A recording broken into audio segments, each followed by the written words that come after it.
Assalamu alaikum aziz qarindoshlar.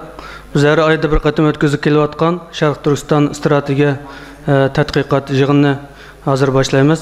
Bu yig'inni boshlashdan burun oldi bilan biz Qur'oni Karim tilovat qilishga qarindoshimiz Anvar Qorimni sahnaga taklif qilaman. A'udhu billahi minash shaytonir rajim. بسم الله الرحمن الرحيم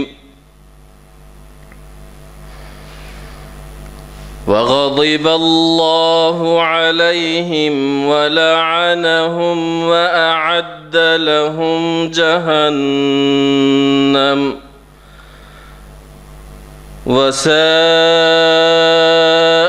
مصيرا ولله جنود السماوات والأرض وكان الله عزيزا حكيما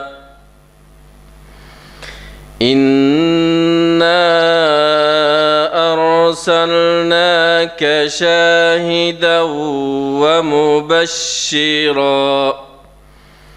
ومبشرا ونذيرا لتؤمنوا بالله ورسوله وتعزروه وتوقروه وتسبحوه بكرة وأصيلا إن الذين يبايعونك إنما يبايعون الله يد الله فوق أيديهم فمن نكث فإنما ينكث على نفسه ومن أوفى بما عاهد عليه الله فسيؤتيه أجرا عظيما صدق الله العظيم. Anvar Qorimdan Allah razı olsun. Bugünkü bu yig'inning asosiy temasi Şanghay Hamkorlik Tashkilotiga Turkiyaning a'zoligi va buning Sharq Turkiston masalasiga Sharq Turkiston ko'rsatadigan ta'siri to'g'risida bo'ldi. Shuning bilan birga bu Şanghay Hamkorlik Tashkiloti va Sharq Turkiston masalasi to'g'risida tafsili to'xtaldi. Bu yig'inniki Hammamizga ma'lum bo'lgandek, uyushtirishdagi asos sabab, ya'ni yaqindan buyon shu Turkiyaning Şanghay Hamkorlik Tashkilotiga a'zo bo'lishi, bo'lmasligi, bo'lmaydi degandek bas munozirlar hozir axborotlarda tadqiqotchilarningki muhim temasiga aylanib kelyotdi Turkiyada. Shuning bilan birga bu nuqta xalqaroning diqqatini tortdi. Şunun için bu Uygurlarga nisbeten bek muhim bir nokta, çünkü bu Şanghay Hamkorlik Tashkiloti qurilishdan boshlab bexatarlikni maqsad qilgan bo'lsa-mu, Uygurlarni asos bostirib kelayotgan bu Xitoy ishg'olchilariga yantayoq bo'lib kelayotgan bir tashkilot. Bu tashkilotga a'zo bo'lgan O'rta Osiyodagi bizning qarindosh davlatlar Qozog'iston, Qirg'iziston, O'zbekiston degan o'xshash bizniki tilimiz, dinimiz, tarixiy geçmişimiz o'rtaq bo'lgan bir davlatlar bu tashkilotga a'zo bo'lish bilan birga Xitoyga bizning bostirilishimizga asosli kuch chiqarib, O'rta Osiyoda bo'lsin, mayli bizning vatan ishidagi bostirishlar bo'lsin, bular qo'llab kelayotgan bir tashkilotdir. Shuning uchun biz bu munosabat bilan bugun bu yerda shu masalalarni oydinlashtirish, şunu to'g'risidagi maydonimizni aniqlashtirish uchun bu yig'inni o'rinlashtirdik. Men so'zni uzatmay, doktor Erkin Ekremga biz yana har qatimqidek alayda teşekkür etimiz. Teklifimizni qabul qilib, shu Anqaradan keldi. Hammalarga shuning bilan birga rahmat aytamiz. Bugun shu hafta oxiri yorg'inlik ishdan kelgandan keyin yana charchamaymish qadam tashrif qilganlar uchun Allohdan ko'p ajr tilaymiz. Alloh ajr bergay. Doktor Erkin Ekremni sahnaga taklif qilaman. Selamün aleyküm aziz qarindoshlar. Sizlarninki teşkilatlarının meni bunda davet qilganinglarga rahmat aytaman. Undan keyin anglag'uvchilarga, ya'ni sizlarga rahmat aytaman. meni anlaganlarınğa üçün. Bugünkü temimiz əbəy Musa Karimi deb ötkəndək Şanxay Həmkarlıq Təşkilatı ilə münasibətlik bir doklad, bir leksiya bolğan oldu. Muşu resim Nurgun Əsləni deprələydi hazır. Türkiye burunqı Türkiye əməz. Kinki 10 yılın içində siyaseti burunqı qarğancaqda özgərvadıdı və özgərgən boldu. Artık Gərb devlet əməz, Şimali və Şərqi rayondaki çoğ devletlərlə münasibətini tərəqqi qıldırışqa tırışıvatıdı hazır. Şanxay Həmkarlıq Təşkilatı en başta kurulğan vaxtıdılar Şərq Türkistan ilə münasibətlikdir. 1996'nın 4. ayda Xitay ilə sınır daş boğan devletlər ilə birlikte oturup Sovyetler İttifakı ve Sovyetler İttifakı'dan evvelki Çarlık Rusya vaxtıda qıpqağan Çiğra meselesini həll qilish üçün Şanxayda bunlar birinci qitim yığınını orlaşdırdı. Hatta bu yığınınki ismi mi? Yaxşı bir isim mi koyulmagan? Şunun bilə xalqlar buna Şanxay Beşlisi, Türkiye Türkçesi ile Şanxay Beşlisi de isim verdi. Başka tıllardı mı, mışından oxşaydıgan tıl bilə bədi. Yani bu təşkilatının ki tigi rayon karakterlik bir təşkilat əməzdi. Ve köpünce Çiğra meselesinin ki köpünce kısmı Şərq Türkistan bilə münasibətlikdir. Çünkü Kazakistan, Kırgızistan ve Tacikistan bilə Çiğrası vardı, batı.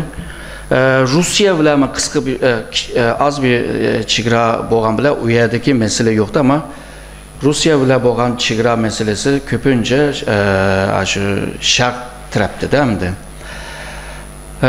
Bu meseleni bula 99'gıca şu qitim yığın açqandan keyin Çiğra meselesinin %90'ını həll qılğan oldu. Onundan keyin 99'dan itibaren Bişkek'te içilgan yığınında Xitay tarafı birinci qitim əmdi bunda təyyar bir təşkilat qurubdumuz. Bu təşkilatını Çiğra meselesini həll qılıb olduq. Bunu əmdə aylandırıb rayon karakterlik bir təşkilatqa aylandıra elədi. Bir şeydə bəzi vallama bilidu. 91 yıldan 96 yılgıca Orta Asya'da Uygurlar için xeyli kən bir atmosfer vardı. O vaxtdaki əhvallar Xitayına aid ənsirəşkə səbəb olğan. Şundaqla Rusiyanın ənsirəşkə qılğan. Rusiyanın ənsirəşi Türkiye'nin ki aldırap-saldırapla Orta Asya kirişi. Çünkü bütün devletler bu Sovyetler İttifakı yıkıldı. Bir yerde yaratkan bir boşluk var. Bununla qanda qilish lazım deb oylab boğucu Türkler allaqaçan kırpağan gibi. Ama 99'ga kelgan chaqda Türkiye hem de u yerdagi tesiri acizlaştı. Şununla bunu bir çakçak gap bilan tushundirdi. Türkler 91'de u yerga kirgan vaqtida Allah deb kirib ekan. Chiqadigan vaqtida Allah deb chiqib ekan. Bilmeyli hücum qilgan gap, bilmeyli chiqqan gapda, alaqa plan bo'lmag'achqa, nishon bo'lmag'achqa biz burunqi degan darslardik. Shuni bilan mag'lubiyatga uchragan. Hazır bir o'quvchimga o Türkiye'ninki aş vaqtidagi siyasetini master tez qilib yozg'izatdim. O meclisteki tutanaqqa qarab, meclisteki milletvekillerinin degan gap söz, bakanların degan gap sözlerini yazıp koydu o. Aşınınğa qarab yazıdı. Hakikaten 91-93 yıldan arasında Türkiye'nin gündeminde, siyasi gündeminde her gün Orta Asya vakende. 93-95 kelgan chaqda biraz azaladı ki, onundan keyin texim azaladı ki. Çeçen meselesiyle Orta Asya meselesi, şundaqla Doğu Türkistan meselesi mi? Şu vaxtlarda meclislerde köp olması mı ama ta'kidlangan ve mühim kögen bir meselemiş. Evet, Türkler bunda çıkıp gitti. Öz vaxtıda Amerika tarafta mı Türkiye'nin kollagan bolsa yani meylidi. Misalga öz vaxtıda CIA'nın ki Oturuq Şərq'nin başlığı Graham Fuller degan birisi. Ondan Türkiye'ye qaraydigan masa başlığı Paul Hans deganlar Amerika hükümetine doklad yazgan. Türkiye'nin kollaylı, Otur Asya'nı alaylı, Kafkasya'nı alaylı, Litvanya, Estonya'dan, Jukur'dan, muşu Azerbaycan'gacha, muşu rayonların hemmisini nimge alaylı, üzümüzge alaylı. Ama o vaxtdaki Clinton bunu düşenmedi bilmeyimiz. Amerika Türkiye'ni kollamadı. Bulup mu Türkiye'nin ki iktisadi gücü aciz boğaşka, o rayondaki devletlerinin tekrar iktisat ceddin canlanışı ceddi hiçbir nimi kıpıramadı. Kımıdı emez kıldı ama tam kılamadı. Şunun bile 96'da Xitay bunun ensirişi vardı. 99'da bu arka plandan töpeyli Xitay Otur Asya'da təsirini yaratışqa yelkendi. Tabi Otur Asya Rusya'nın ki arka bakçısı boğaşqa Rusya ile hemkarlık kılmak bir mecburiyet. Onun için Rusya ile kural ticareti var. Onun için neft, tabi gaz ticareti var. Onun için Çigradaş Rusya ile yaxşı bir münasebetini kuruş mu bir mecburiyet ve Şanghay Hemkarlık Teşkilatı dek bunda bir zeminde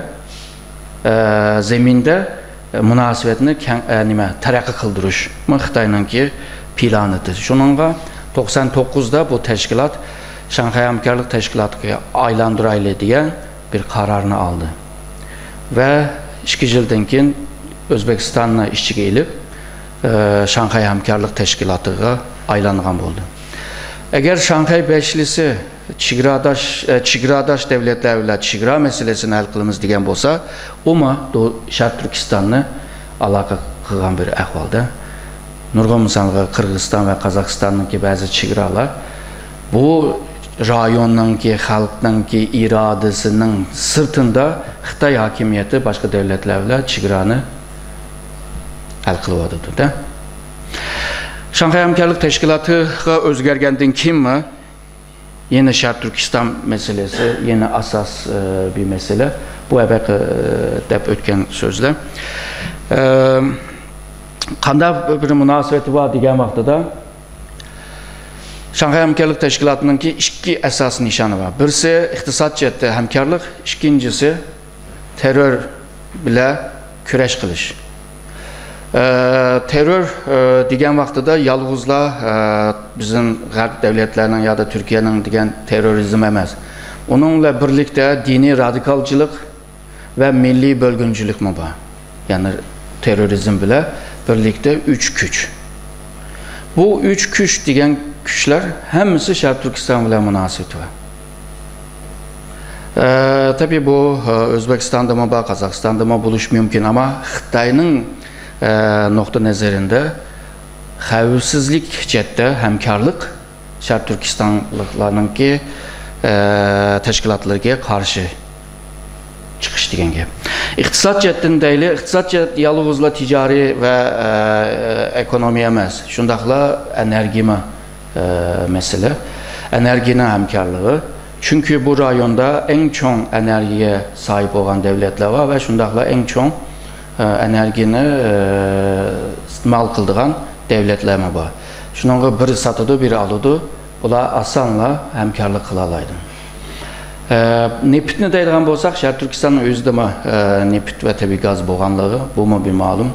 İkincisi, Otur Asya'daki Hazar Denizi geçe Jiraxiyadaki neft ve doğal gazlanımı Xitayga yötkeş için yine Şark Türkistan'da ötmek lazım. Yani Şanghay Hemkarlık Teşkilatı degen vaxtıda Xitay'nın nokta nazarında meyli iktisat cihetten, meyli enerji cihetten, meyli xavfsizlik cihetten, meyli jeopolitik cihetten hemmisi Şark Türkistan ile münasebetli.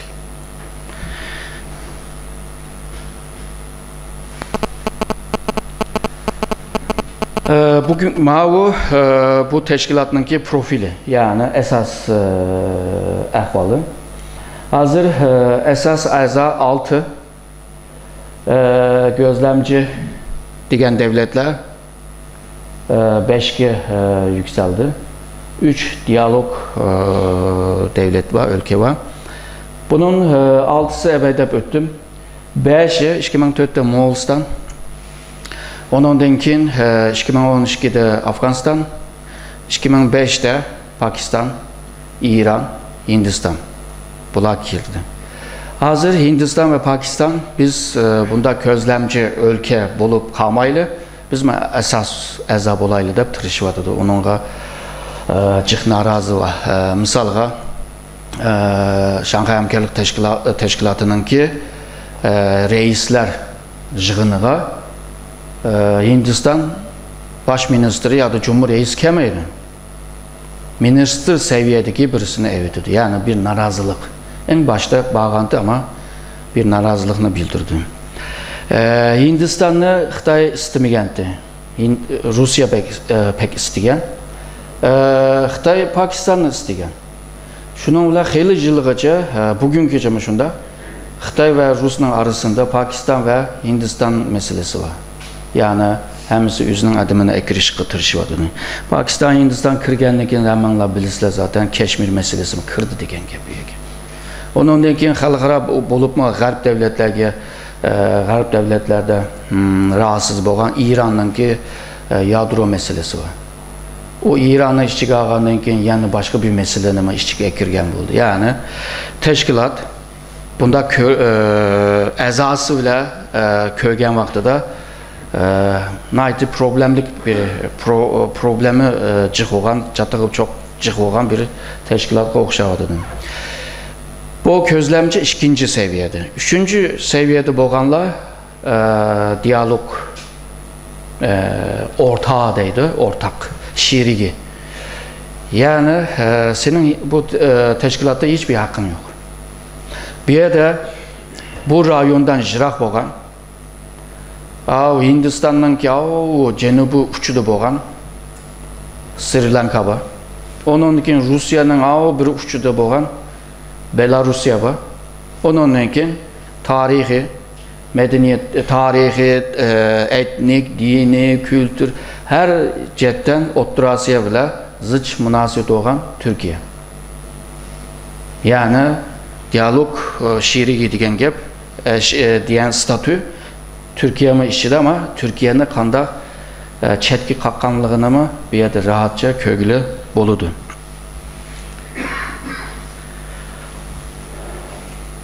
Bu evveki depeyen bu resimler nime devletin ki bayrağıyla birlikte köstüp kıgandı ki asan buldu da oylanıyorum. Bu teşkilat bugünküce dünyada kurulan teşkilatının içinde en çok teşkilatının biri değil oldu. İşçide kim var? Ebedep öttük, aymasını sanap çıktık. Dünyanın ki bolup mu Avrasya diyelim. Avrasya'nın toprağının ki hemen %74'ünü bula ağa. Hindistan, Rusya, Xitay. Zaten kançılık yani ağanlığını bilisler. Ve nüfus desek mi Hindistan ve Xitay'ın nüfusu mu zaten dünyanın ki kançılık nüfusu ağanlığı malum. Onun için bu rayonda nefit, doğalgaz ve başka kıymetli madenlenme yaman köp. Yani ham madde mi köp. Nüfus mu köp.